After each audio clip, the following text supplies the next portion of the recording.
कहानी के शुरुआत में एक काफी खूबसूरती के साथ जगमगाती हुई दुनिया को दिखाया जाता है। उसी दुनिया में हम एक बड़े जायंट किंग कॉन्ग को देखते हैं जो बहुत ही शांत स्वभाव के साथ अपने दिनचर्या को व्यतीत करने में लगा हुआ था। उसी जायंट किंग कॉन्ग के साथ एक छोटा बच्चा सुको, जो कि वो भी एक जायंट बच्चा है। दोनों उसी तालाब में उतरकर काफी मजे के साथ नहाने लग गए कि तभी उसी दौरान सुको को कुछ खतरे का एहसास होने लगा, जबकि यह सच भी था क्योंकि पानी के अंदर कोई चीज काफी तेजी के साथ इनकी तरफ बढ़ने लगा था। जैसे ही किंग कॉन्ग पीछे मुड़कर देखा तो पता चला कि एक जायंट ड्रैगन पूरे गुस्से के साथ किंग कॉन्ग को घूरते हुए उस पर अटैक कर देता है। यह देखकर सुको इतना ज्यादा मात्रा में डर गया कि वो फौरन यहाँ से भाग जाता है। ड्रैगन के अटैक करते ही किंग कॉन्ग अपने हथियार को सीधा उसके मुंह पर लगाकर जोर से पानी में पटक दिया, लेकिन उसी दौरान ड्रैगन अपने पूंछ से किंग कॉन्ग को लपेटते हुए उसे पानी के अंदर डुबाकर मारने की कोशिश करने लग गया। मगर किंग कॉन्ग इतना भी कमजोर नहीं था, वो भी खुद को बचाने के साथ पानी के ऊपर आ गया। लेकिन अब ड्रैगन पूरी तरह से किंग कॉन्ग को लपेट लिया था, उसे काफी मजबूती के साथ जकड़ने लग गया। इधर सुको दुम दबाकर भागने में लगा हुआ था। उसे लगा कि उसकी जान उस ड्रैगन से बच चुकी है कि तभी किंग कॉन्ग का हथियार ठीक उसके सामने आकर गिरा। ठीक उसी पल उस ड्रैगन का कटा हुआ सर सुको के पास आकर गिरता है। मतलब किंग कॉन्ग उस ड्रैगन का अस्तित्व ही खत्म कर चुका था। यहाँ पर सुको को लगता है कि किंग कॉन्ग उसे भी मार देगा, लेकिन वो अपने हथियार को उठाकर सुको को साथ में आगे चलने का इशारा कर दिया। इतना ही नहीं, किंग कॉन्ग उस मरे हुए ड्रैगन के गोश्त को खाते हुए सुको की तरफ देखता है। उसने देखा कि सुको भूखा है, इसीलिए किंग कॉन्ग अपने खा रहे गोश्त से टुकड़े को फाड़कर उसे देने लगा। सुको को लगा वो उसे फिर से मारने की कोशिश कर रहा है, लेकिन ऐसा कुछ नहीं था। अगले दिन काफी सारे जायंट भेड़िए किंग कॉन्ग का पीछा करने लग गए। किंग कॉन्ग काफी तेजी के साथ अपने आप को बचाने की कोशिश करने लग जाता है। भागते हुए किंग कॉन्ग के सामने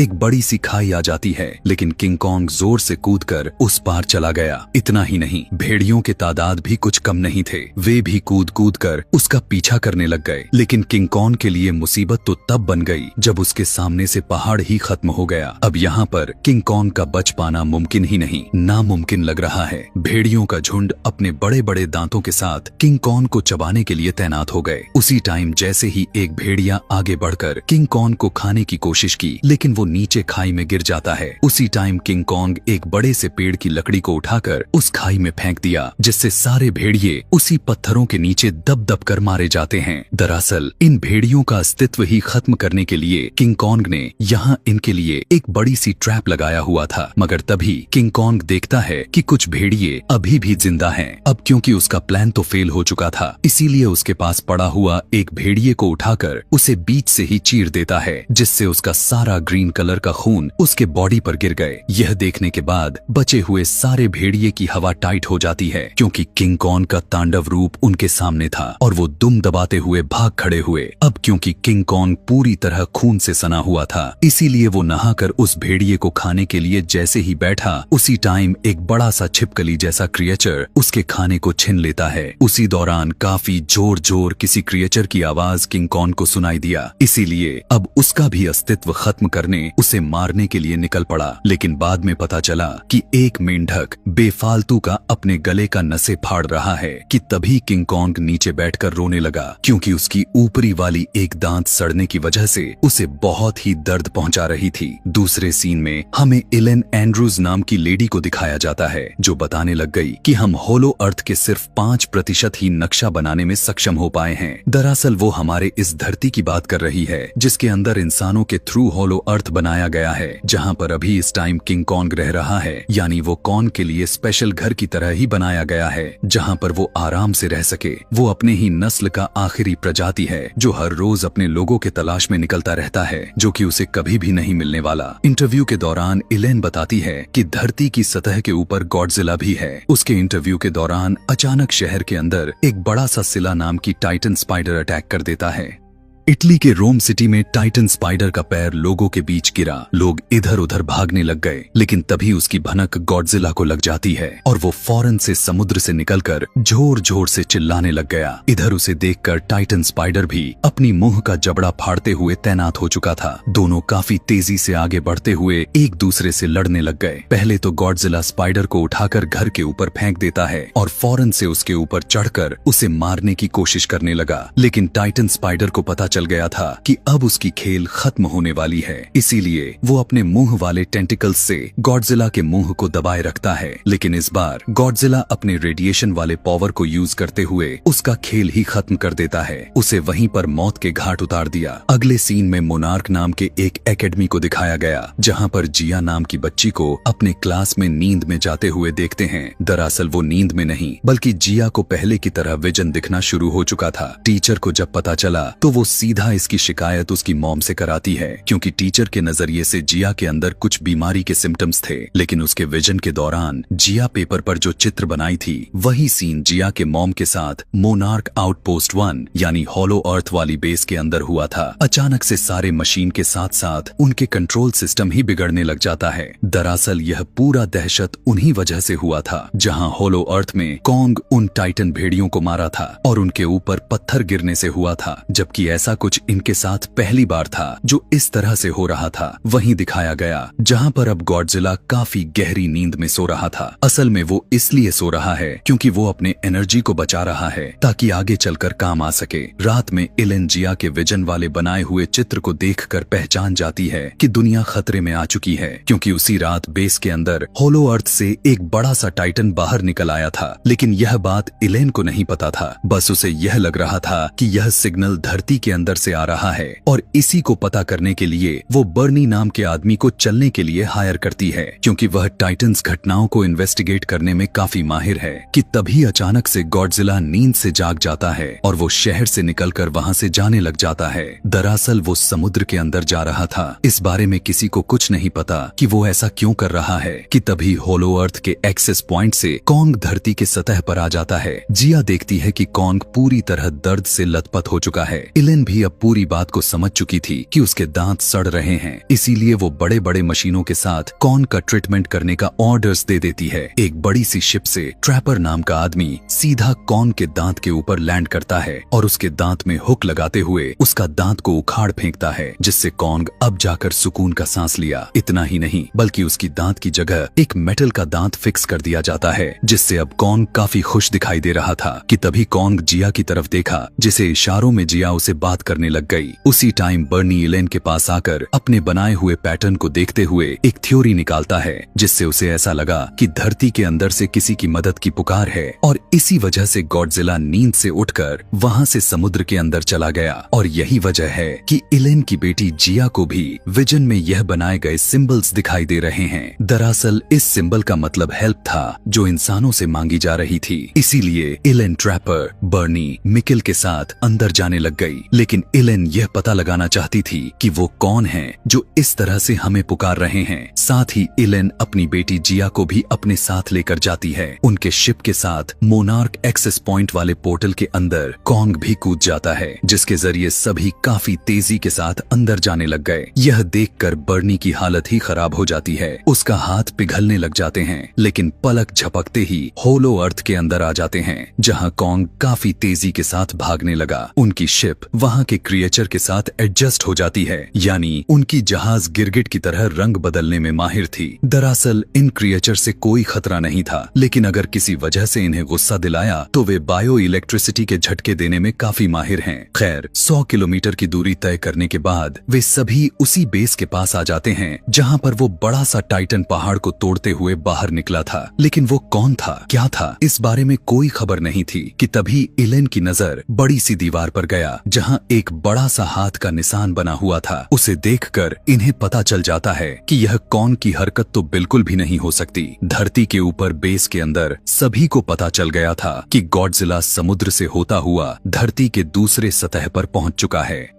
गॉडजिला असल में इटली से सीधा फ्रांस के मोंटाग्नेक में पहुंच चुका था। बेस के लोगों को पता चला है कि गॉडजिला वहां के न्यूक्लियर बेस की तरफ बढ़ रहा है, जबकि गॉडजिला वहां पहुंचकर पूरे न्यूक्लियर को अपने अंदर एब्जॉर्ब करने लग जाता है। असल में वो अपने आप को किसी वजह से चार्ज कर रहा था। वहां के आर्मी बेस फौरन से अपने ड्रोन से उसके ऊपर धमाका करने लग जाते हैं, लेकिन उसने अपना काम कर चुका था। वो पूरे रेडिएशन को अपने अंदर सोख चुका था। इधर कॉन्ग अपने हथियार को लेकर एक ऐसी जगह पर आ पहुंचता है जहां के क्रिस्टल उसके हथियार को लोकेट करते हुए उसे चार्ज करने लग जाते हैं। लेकिन उसे डरा देने वाली बात यह था कि वहां उस जगह पर सदियों अरसे से काफी तरह तरह जानवरों के लाशें कंकाल पड़े हुए थे, जिनमें से ज्यादातर कंकाल कॉन्ग की तरह दिखने वाले प्रजाति के थे। यह देखने के बाद कॉन्ग की आंख आंसुओं से भर उठती है कि तभी एक जोरदार आवाज गूंजा और कॉन्ग होलो अर्थ के दूसरे साइड में पहुंच जाता है कि तभी अचानक एक बड़ी सी कॉन्ग की शैडो उसकी तरफ बढ़ने लगा। कॉन्ग काफी पूरी तरह से अलर्ट हो चुका था। जैसे जैसे वो टाइटन कॉन्ग के करीब आया वो बिल्कुल छोटा हो गया। पता चला कि ये तो सुको है। यह वही पल था जब सुको कॉन्ग से मिला था। पहले तो कॉन्ग बच्चा समझकर उसे अपने पास बुलाने के लिए अपना हाथ उसके सामने करता है, लेकिन सुको फौरन से झपटकर उसके हाथ को काटने लगा। उसी टाइम एक और कॉन्ग उसके पास कूद पड़ा। यह दरअसल वही था जो हमने कुछ देर पहले देखा था, जो दीवार पर एलेन ने उसके पंजों को देखा हुआ था। कि तभी अचानक से कुछ और भी जाइंट कॉन्ग के स्पीसीज उस पर अटैक कर देते हैं, लेकिन हिम्मत करके वो उठकर सभी पर टूट पड़ता है और उन्हें मारने लगा। लेकिन उसी दौरान अचानक से सुको कॉन्ग के मुंह पर कूद पड़ता है, लेकिन कॉन्ग उसे हाथ में पकड़कर उसी से अपने आए हुए जाइंट स्पीसीज को मारने लगा। दरअसल सुको यहाँ कॉन्ग के लिए एक बहुत ही बड़ा ट्रैप बनाया हुआ था। तभी जैसे ही एक जाइंट कॉन्ग नीचे खाई में गिरने लगा, लेकिन कॉन्ग उसे पकड़कर बचा लेता है, मगर वो फिर से उस पर वार कर दिया और इस बार उसे खुद पैर मारते हुए उसकी जान ले लेता है। अब कॉन्ग सुको से उसे उस जगह पर लेकर चलने के लिए कहने लगा जहां से वे सभी आए थे, लेकिन सुको उसे ऐसा करने से मना करने लगा। लेकिन उसके गरजने की वजह से वो उसे उनका अड्डे का रास्ता बता देता है और आगे आगे चलने लगा। एलेन अपने लोगों को लेकर जंगल से निकल ही रही होती है कि तभी अचानक से मिकेल को एक सूखे पेड़ का जड़ खा जाता है। यह देखकर सभी का दिल दहल जाता है। फौरन से वे वहां से भागने लग गए। कुछ दूर आगे जाने के बाद उन्हें यहाँ इंसानी सभ्यता के बनाए हुए कुछ चित्रकार दिखाई देते हैं। यह देखने के बाद जिया को यकीन हो जाता है कि यहाँ जरूर इंसान रहते होंगे, क्योंकि इस जगह को देखने से साफ साफ पता चल रहा था कि यह जगह किसी जानवर का बनाया हुआ नहीं हो सकता। कि तभी उन्हें एक ऐसी चीज दिखाई देती है जो किसी लिक्विड की तरह दीवारों में लिपटा हुआ तैर रहा था। जैसे ही ट्रैपर ने उसे उंगली से छुआ तो उसमें से इलेक्ट्रिक वेब निकलना शुरू हो जाते हैं। जैसे ही जिया उस परत को फाड़ा, उन लोगों को ऐसी चीज दिखाई दे देता है जो उन लोगों ने कभी सपने भी नहीं सोचा था कि ऐसा भी हो सकता है। ये वही चीज है जो जिया के सपने विजन में आते रहते हैं। दरअसल वो जिया उन्हीं तीनों क्रिस्टल को अपने पेपर पर चित्र बनाती थी। इधर गॉडजिला रेडिएशन से झुलसते हुए स्पेन में आ पहुंचा था, लेकिन वो बिना किसी को नुकसान पहुंचाते हुए दोबारा से समुंदर में चला जाता है। दरअसल गॉडजिला आर्कटिक ओशन की तरफ बढ़ रहा था, क्योंकि इस बार वो सीधा टियामाट नाम के टाइटन्स के शिकार करने के लिए जा रहा था। टियामाट वो टाइटन है जो अपने मुकाबले में बहुत ही खतरनाक है और उसके अंदर लाखों की मात्रा में ऊर्जा मौजूद है, और जबकि सूर्य के सोलर सिस्टम का सारा ऊर्जा वहीं पर मौजूद है। और अगर गॉडजिला ने टियामाट को मार दिया तो वो पूरी तरह से सुपरचार्ज हो जाएगा। उसी टाइम आर्कटिक ओशन के टियामाट के इलाके को दिखाया जाता है। सबमरीन के अंदर से सभी गॉडजिला को ट्रैक करने की कोशिश कर ही रहे थे। उसी दौरान अचानक से गॉडजिला टियामाट पर अटैक कर देता है, जो टियामाट फौरन से बाहर निकलकर गॉडजिला पर अटैक कर दिया। टियामाट पूरी जोर लगाते हुए गॉडजिला को जकड़ने लगा, मगर गॉडजिला उसके मांस को पकड़कर नोच देता है। लेकिन उसी दौरान टियामाट गॉडजिला का सर अपने मुंह में ले लिया और उसी दौरान गॉडजिला अपने फुल पावर के साथ अपने अंदर से रेडिएशन को निकाल फेंकता है और टियामाट का नामो निशान ही खत्म करके रख देता है। उसे मारने के बाद गॉडजिला टियामाट के इलाके में घुस गया। इधर पानी के अंदर कॉन्ग वहाँ की जगहों को पहले से ही भांप लिया था कि यहाँ जरूर खतरा मंडरा रहे हैं। उसी टाइम उसकी सामना टाइटन ड्रैगन से हो गया। पहले कॉन्ग ड्रैगन को उठाकर पटक देता है, लेकिन उसी टाइम उठाकर ड्रैगन कॉन्ग को जकड़ने लगा। यह देखकर सुको वहाँ से भागने लगा कि तभी उसके ठीक आगे ड्रैगन का कटा हुआ सर गिरता है। यह वही सीन है जो हमने कहानी के शुरुआत में देखा था। कॉन्ग भी सुको का ध्यान देने लग चुका था, मगर कॉन्ग का मकसद अब भी पूरा नहीं हुआ था। उसे तो वो जानना था कि वे उसी के जैसे दिखने वाले वाले कॉन्ग उस पर हमला क्यों किए थे। इसीलिए सुको उसे वहां पर लेकर आ जाता है जहां पर काफी सारे उसी के स्पीसीज किसी कैदी की तरह खदानों में काम कर रहे थे। कॉन्ग देखता है कि उन सारे जाइंट कॉन्ग से जबरदस्ती काम करवाए जा रहे हैं और जो काम करने से इनकार कर देता उन्हें मौत के घाट उतार दिया जाता था। यह देखकर कॉन्ग उस लाचार कैदी को उठाता है कि तभी उसी में से एक आगे बढ़कर कॉन्ग को दहाड़ने लगा, लेकिन कॉन्ग के एक ही मुक्के में वो ढेर हो जाता है। उसके मरते ही सभी अपना कदम पीछे कर लेते हैं, लेकिन तभी यहाँ इस जगह का मालिक का एंट्री होती है जिसका नाम था स्कार किंग। दिखने में स्कार किंग काफी ज्यादा ही भयानक लग रहा था। यह देखने के बाद कॉन्ग भी थोड़ा डर गया था क्योंकि उसकी दहाड़ने की आवाज नेक्स्ट लेवल की थी।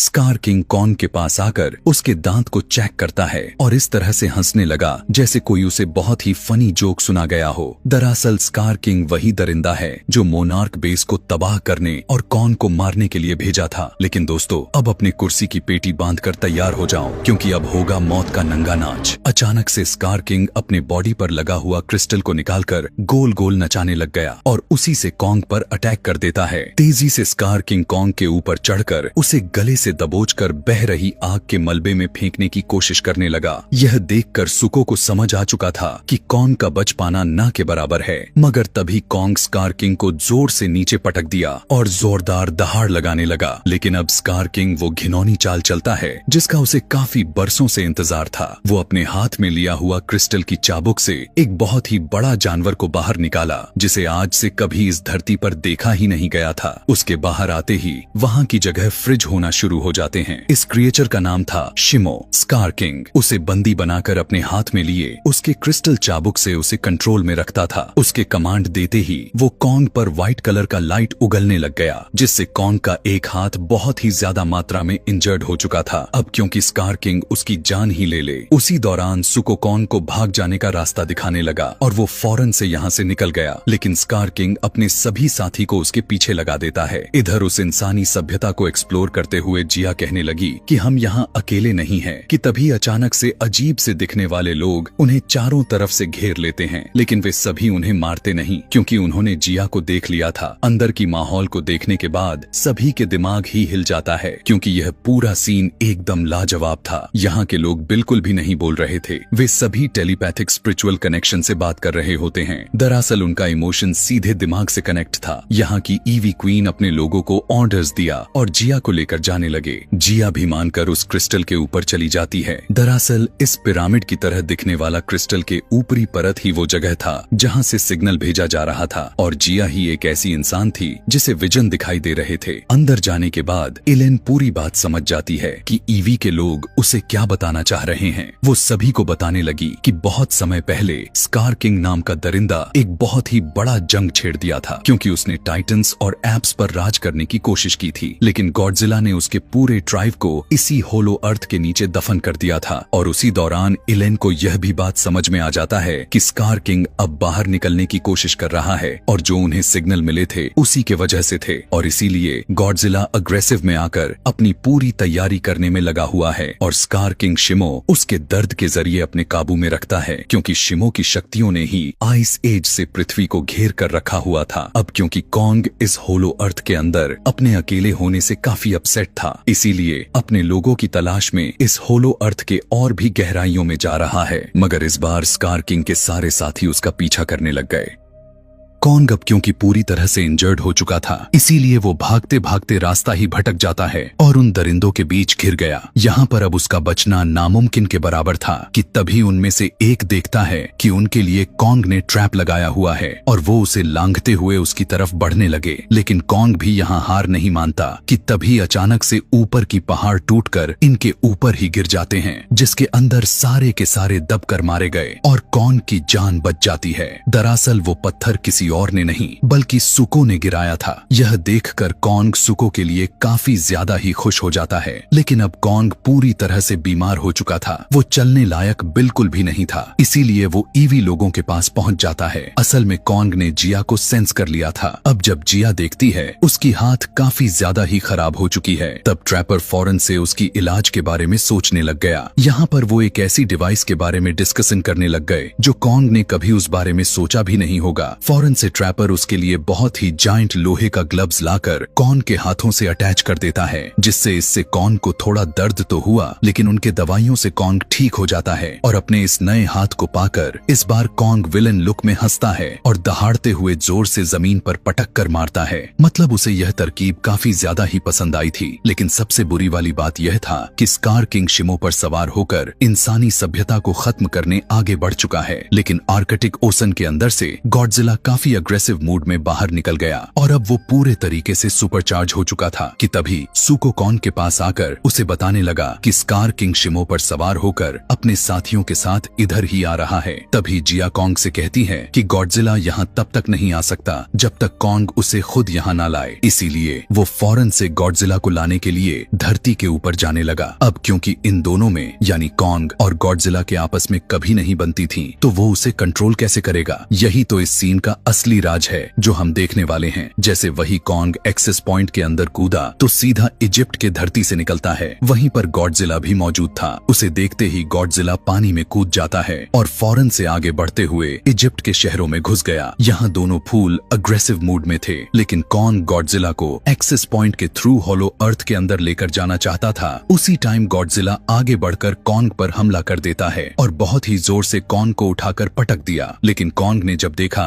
कि ऐसे काम नहीं बनने वाला, तो वो उस ग्लव्स का इस्तेमाल करते हुए एक जोरदार पंच मारता है, जिससे वो वहीं पर गिर गया। इतना ही नहीं, कॉन्ग उसे वहीं पर उसका गुस्सा शांत करने के लिए उसे और भी मारने लगा। लेकिन उसे कहाँ पता था कि गॉडजिला का गुस्सा नहीं था, यह तो उसका ट्रेलर था, क्योंकि पिक्चर तो अभी बाकी है। उसने काफी जोर से सांस लिया और अपने सारे रेडिएशन को कॉन करके ऊपर उगल दिया। इजिप्ट के पिरामिड को तोड़ते हुए उसने कॉन को जान से मारने की कोशिश की, लेकिन अभी के लिए कॉन्ग बच गया था कि तभी पीछे से आकर कॉन्ग पर अटैक करके उसे अपने पैर से कुचलने लगा। ईवी क्वीन जिया को तिलक लगाते हुए उसे उस एंशिएंट क्रिस्टल के ऊपर चढ़ाने लग जाते हैं। अकेले ही जिया उस क्रिस्टल के टॉप पर पहुंच चुकी थी और अपना हाथ आगे बढ़ाते हुए उन जगहों से बातें करने लग जाती है। उससे इम्प्रेस होकर उस जगह से एक बहुत ही बड़ी तितली जैसा क्रिएचर निकलती है। दरअसल इस तितली का नाम मोथरा है, जो उसे यहाँ ईवी के लोग उस अपना प्रोटेक्टर मानते हैं। अब क्योंकि उसे कोई जगा सकता था, तो वो कोई और नहीं बल्कि जिया थी। इधर जैसे ही गॉडजिला अपने सारे रेडिएशन को कॉन्ग के ऊपर बरसा देता, उसी टाइम मोथरा आकर उन दोनों को लड़ने से रोक दिया। जिया भी मोथरा के साथ आई हुई थी, इसीलिए वो गॉडजिला के मन से बातें करते हुए उसे बताया कि स्कार किंग शिमो को लेकर धरती पर आतंक मचाने चल दिया है। यह सुनते ही गॉडजिला गुस्से से पागल हो जाता है और अब स्कार किंग का बचना नामुमकिन है। लेकिन इतनी भी खुश होने वाली बात नहीं है, क्योंकि स्कार किंग इतना भी कमजोर नहीं है, क्योंकि उसके पास शिमो है जिससे धरती का अस्तित्व ही खत्म कर सकता है। इसीलिए ईवी क्वीन अपना इलाका खाली करवाने का ऑर्डर्स दे दिया।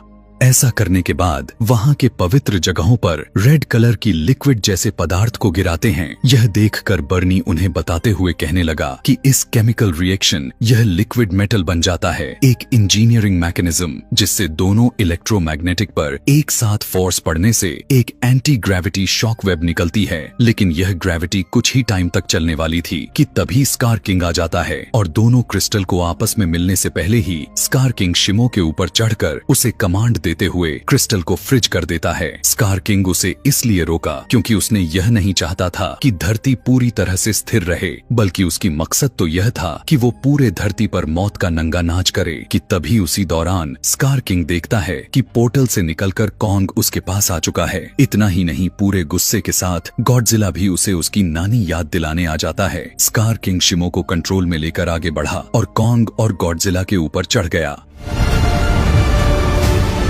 यहाँ चारों को एक दूसरे से टकराव हो पाती उससे पहले ही दोनों क्रिस्टल आपस में टकराकर ग्रेविटी शॉक वेब में बदल जाती है, जिससे सभी चीजें यहाँ से हवा में फ्लाई करने लग गए। लेकिन अभी भी चारों रुकने का नाम नहीं ले रहे थे, हवा में ही लड़ना स्टार्ट कर देते हैं। शिमो गॉडजिला को अपने एनर्जी से फ्रिज कर देती है, लेकिन वो उसे भी मात दे देता है और उस पर टूट पड़ा। लेकिन इधर स्कार किंग कॉन्ग को दबाए जा रहा था और उसके साथी भी कॉन्ग को मारने लग चुके थे। लेकिन तभी सुको का एंट्री हो जाती है, जिससे कॉन्ग काफी इम्प्रेस हुआ। लेकिन लेकिन तभी दोनों क्रिस्टल आपस में मिल जाते हैं और ग्रेविटी खत्म हो जाती है, जिससे सभी हवा में फ्लाई कर रही बड़े बड़े पत्थरों के साथ इलेन का शिप भी नीचे गिरने ही वाला था। लेकिन ठीक टाइम पर मोथरा आकर उन्हें बचा लेती है। स्कार किंग अब सीधा एक्सेस पॉइंट के अंदर कूद जाता है और उसके साथ कॉन्ग गॉडजिला के साथ शिमो भी चले जाते हैं और सभी धरती के सतह पर आ गिरते हैं। स्कार किंग को देखकर सारे इंसान भागने लग गए। उन्हें देखकर स्कार किंग काफी खुश हुआ और शिमो को तड़पाने लगा, जिससे अब वो गुस्से में आकर अपने पावर से पूरे शहर को तोड़ने लगा। स्कार किंग चिल्लाते हुए दहाड़ने लगा, लेकिन उसी दौरान कॉन्ग आकर उसे एक जोरदार पंच मारता है,